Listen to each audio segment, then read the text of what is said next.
এমন শীতের সন্ধ্যায় যদি হয় এই রকম গরম মুচমুচে পনিরের চপ, তাহলে কেমন হয়? তাহলে চলুন দেখে নিই এই রেসিপিটা। পনির কাটা হয়ে গেছে, আর এদিকে 3-4টে লঙ্কা আমি তেলে ভেজে নিয়েছি, আর তেল গরম করতে দিয়ে দিয়েছি। আর আগে থেকেই আলু সিদ্ধ করা ছিল, তাই লঙ্কা ভাজাগুলো আমি আলুতে দিয়ে দিলাম। আর দিয়ে দিলাম পরিমাণ মতো মিষ্টি, পেঁয়াজ কুচো, আদা রসুন বাটা, আর দিয়ে দিলাম পরিমাণ মতো নুন। দিয়ে এটাকে আমি মেখে নেব।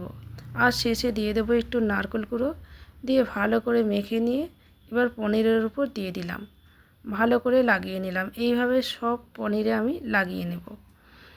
আর এদিকে বেসন গুলতে আরম্ভ করে দিয়েছি।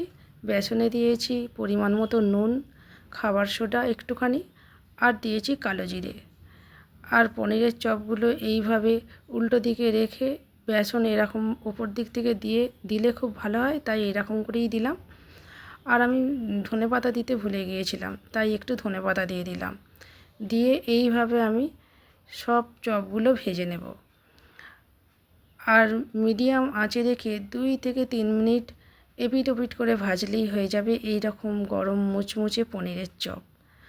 আর একটু টমেটো সস দিয়ে সার্ভ করে দিন।